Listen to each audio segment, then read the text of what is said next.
Mga ka-immortal, kung ikaw man ay mahilig sa mga ganitong video, mga lihim na karunungan, huwag kalimutan mag-subscribe sa akin YouTube channel at pakipindot na rin ang notification bell para lagi kang update sa aking mga video. Ang tatalakayin ko ngayon tungkol sa mga lihim na karunungan, may isang katanungan. Totoo ba na hindi tinatalaban ng kulam o sumpa ang isang politician? Mga ka-immortal, kung ikaw man ay interesado sa aking kasagutan, tapusin mo ang aking video at malalaman mo ang aking kasagutan. Mga ka-immortal, ang isang politician, kahit po siya ay matino o kahit siya ay isang tiwali, madalas siya ay active sa mga religious na gawain, dahil kung saan po yung mga religious na gawain, doon po siya nagdo-donate o kaya nagbibigay ng offering para magkaroon siya ng mga maraming butante, o kaya para siya ay hangaan na siya ay makadiyos. Kaya ang isang politiko, kapag dumadalaw sa isang religion, siya ay biniblisingan pamproteksyon sa kulam, barang at sa mga sumpa. Katulad din ng mga drug lord, mga gambling lord, sila ay nagdo-donate sa mga simbahan ng iba't ibang religion para makakuha sila ng simpatiya, at para sila ay hangaan, sila ay nagbibigay ng offering, tulong sa kanilang simbahan, sa kanilang religion. Kaya siya ay biniblisingan para pamproteksyon sa kulam, barang, pantigal po, pati na sa mga sumpa.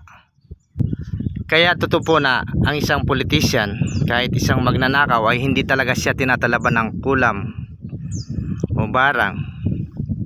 Kahit na yung mga magnanakaw sa flood control, hindi siya tatalaban basta-basta ng isang sumpa, dahil sila ay nagbibigay sa simbahan, lalo na sa mga mga founder ng simbahan, ng mga religious.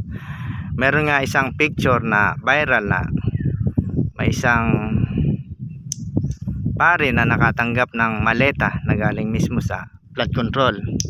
Alam naman natin na yung basura na galing sa flood control, kung tawagin ay malita, ito ay pera, at ito ay kaban ng bayan. At alam din natin kung para saan talaga yung malita na yon. Yun ay budget para sa flood control. Pero ganun pa man, sila po ay hindi talaga tinatalaban ng kulam. Pero sinabi po ng Panginoon Hesukristo na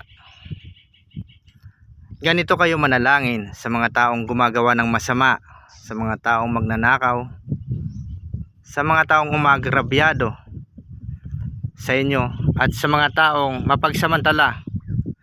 Ipanalangin ninyo siya ng pabaliktad.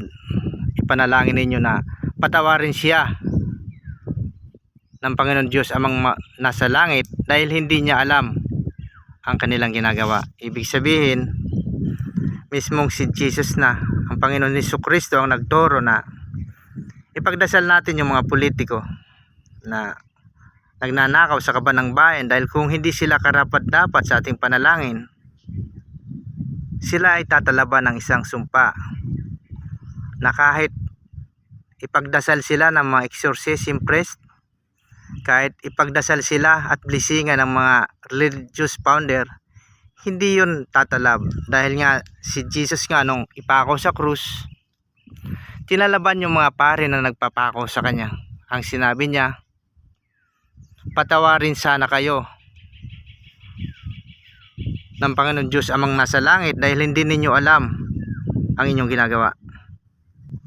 Ibig sabihin, kung yung mga nagpapako sa kanya ay tinalaban,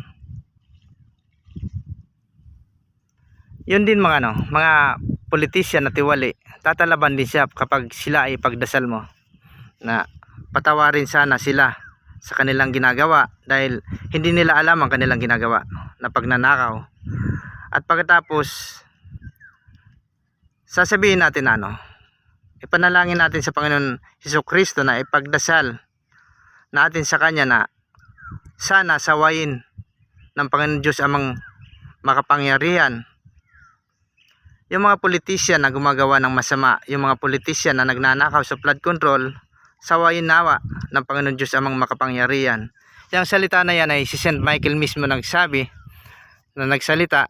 Yan din ang salitang binigkas niya nung makalaban niya si Satan. Kaya nga sa iba kong vlog, lagi kong ang inuulit-ulit na ang salitang yan ay makapangyarihan at pwede mo siyang gamitin, salita, laban sa mga politisyan na tiwali.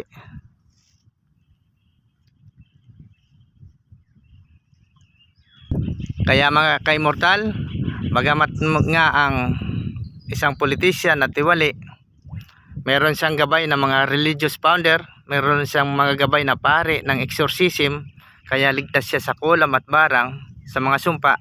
Pero kung ipapanalangin natin siya sa Panginoon Hesukristo na sana sawayin siya ng Panginoon Diyos amang makapangyarihan, at ipagdasal din natin na sana mapatawad siya ng Panginoon Diyos amang makapangyarihan dahil hindi niya alam ang kanilang mga ginagawa, tatalaban siya ng ating panalangin. Ang panalangin na pabaliktad ay mismong si Jesus Christ ang nagturo. Ito ay effective. Kaya imbis na tayo ay magalit, magsalita tayo ng masama sa ating mga politiko na nasa pwesto, ipagdasal natin sila bilang tulong natin sa kanila. At kung hindi sila karapat-dapat sa panalangin natin, yung panalangin natin para sa kanila ay babalik sa atin at tayo ay pagpapalain ng Panginoon Diyos amang makapangyarihan, at sila ay tatalaban ng sumpa na tatama hanggang sa kanilang mga anak, pati na sa kanilang kaapwa-apuan. Maraming salamat mga ka-immortal. Ingat po tayo lahat. God bless you all. Ipagdasal natin ang ating bansa na sana saway ng Panginoon Diyos amang makapangyarihan yung mga politikong nasa pwesto, at sana mapatawad ng Panginoon Diyos amang makapangyarihan yung mga nagnanakaw sa flood control. Salamat po. God bless you all. Ingat tayo lahat.